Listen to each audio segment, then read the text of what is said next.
J'ai toujours, tout le temps raison. J'ai tout le temps raison. J'ai toujours... Ok, j'arrête de déconner pour de vrai. Ok, guys, je vais faire un quick review du premier épisode de Love Island Québec, l'île de l'amour. Guys, tout ce que j'ai dit dans la vidéo précédente, c'est matérialisé. Ça ne me rend pas heureuse, je ne m'en réjouis pas. Mais Gracia a été la dernière à être choisie, encore une fois, comme toutes les saisons de Love Island. Et en plus, ce que j'ai omis dans ma vidéo précédente, c'est que c'est le même pattern dans Love Island USA en plus. Puis Love Island South Africa, on va même pas aller là-bas, ok? Puis là, en plus, Ismaël, c'était le dernier gars qui devait choisir une fille. Puis son choix, c'était down to Audrey et Gracia. Et vous savez qui il a choisi?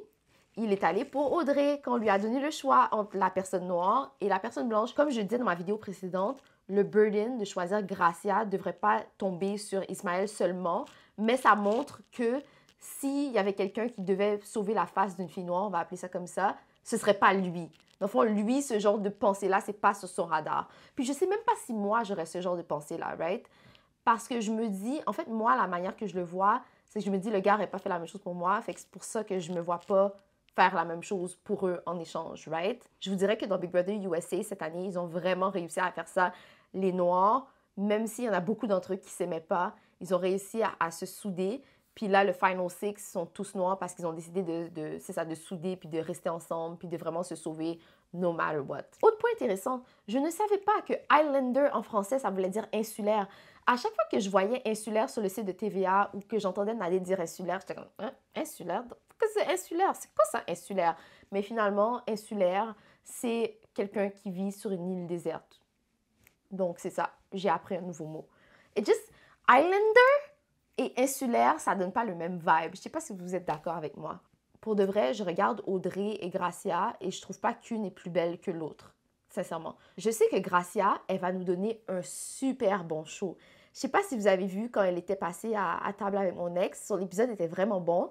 Puis le gars, le youtubeur Papy Melv avec Chris Negroski, ils ont fait une vidéo dans laquelle ils expliquaient comment c'était fake, puis que Papy Melv puis Gracia n'étaient pas réellement en couple, puis c'était juste de la comédie. C'était vraiment une bonne vidéo, vraiment intéressante.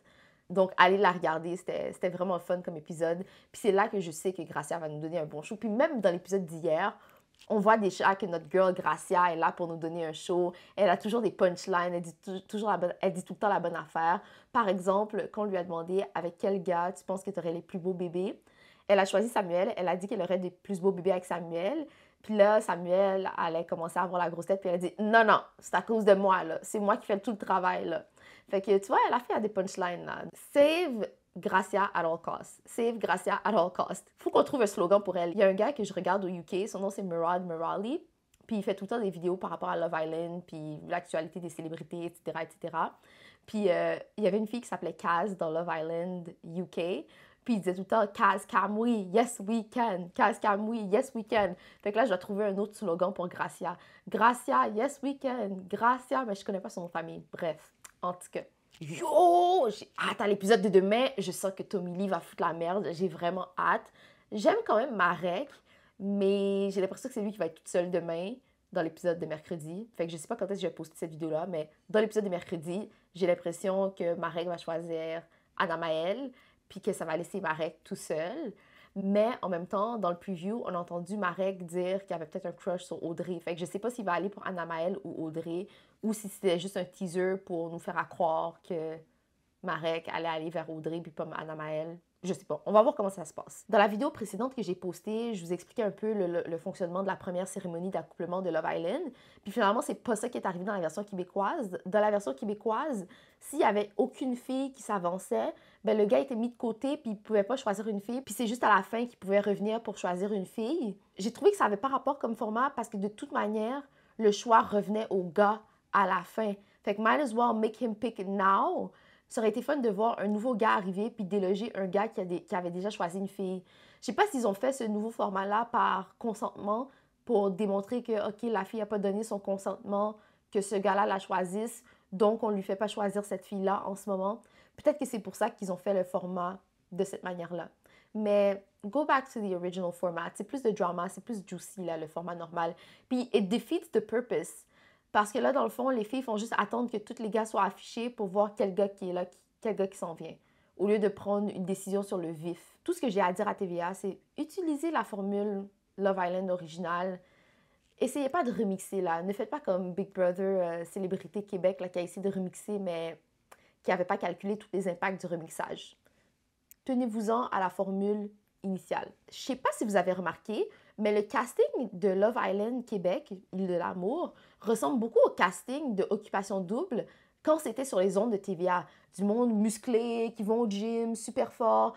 Ce prototype-là, je trouve que TVA, on dirait que quand ils sélectionnent des candidats télé-réalité, c'est vraiment ça qu'ils recherchent. Tandis que OD, on dirait qu'ils cherchent du monde un peu plus preppy. J'ai l'impression que les gars dans OD, oui, sont musclés, oui, sont forts, sont bien bâtis, etc., mais sont un peu plus preppy. Je sais pas si ça fait du sens, mais oui, preppy, stylé, trendy. Tandis que là, maintenant, dans TVA, on a vraiment des gars musclés, juiceheads, plus que 6 pieds 2. Ben, plus que 6 pieds, je ne sais plus ce qu'ils avaient dit là, mais bref. C'est tout ce que j'avais à dire par rapport à Love Island Québec, Île de l'amour. Donc, faites ce que tous les YouTubers disent là. Abonnez-vous, comment, subscribe. OK, guys. Bitch. I think the fuck not, trick ass bitch. I think the fuck not, you trick ass bitch.